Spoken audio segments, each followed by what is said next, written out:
اومدم ببینمت.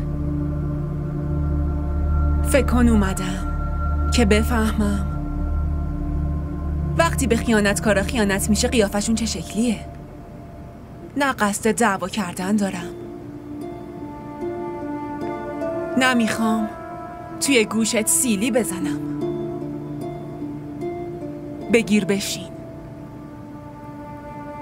میخوام این دوتا دوست حرف بزنیم.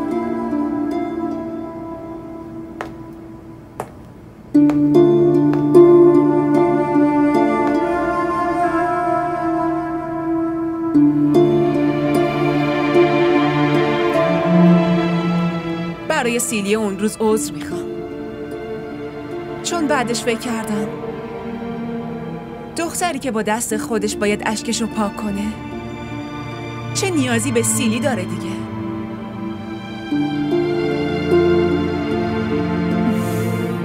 برای همین ببخشید. نه، خوب شد اومدین، وگرنه میخواستم یه روز بیام پیشتون، دستتون رو بگیرم و ببوسم و بگم برای سیلی ازتون ممنونم. کسی که 5 ماه تو رویا باشه مثل اینی که زنده نیست، یا شایدم هوش از سرش رفته. اینجور موقع باید با سیلی بیدارش کرد. چیزی میل دارین؟ اینجا هم چایی هست هم قهوه. نه، هیچی، ممنون. پس برای چی اومدین؟ پرسیدنش خیلی جالب نیست، ولی بهمون نمیخورد همو ببینیم. حس کردم باید برای آخرین بار ببینمت، ازت عذرخواهی کنم، تو هم منو ببخشی، بعدش ازت بپرسم چی کار میتونم برات بکنم. به خدا بگین که منو ببخشه.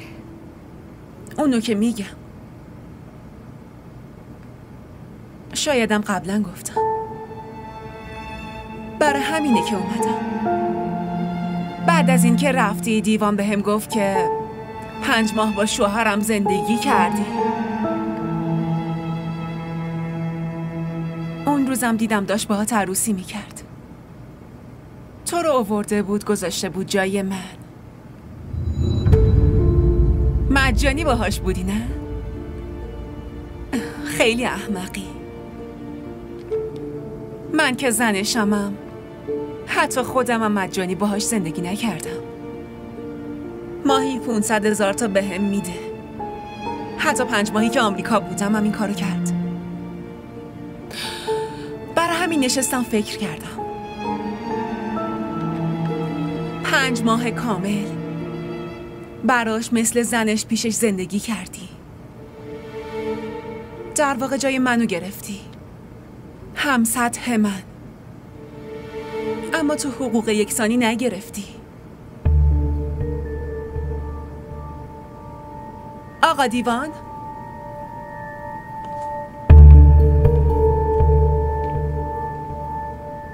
چکو بدین.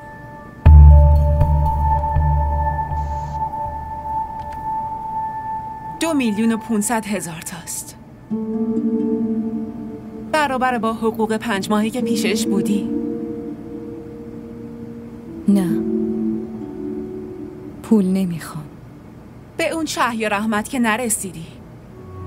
مرد که دستش پیش زنش رو بشه تازه عقلش سر جاش میاد. برای همین اونو نمیدم. اونم نمیخوام.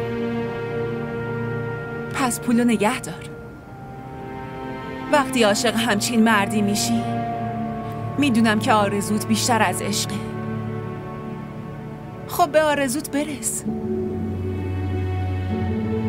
وگرنه یه تنبیهی میشی که بدون پول داغون میشی.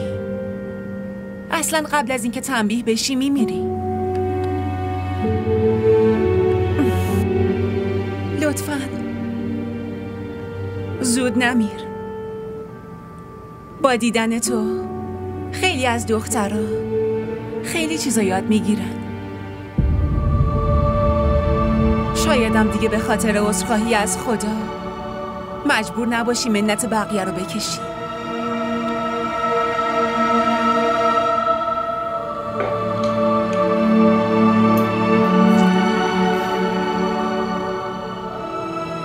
دیگه هیچ وقت همو نمیبینی.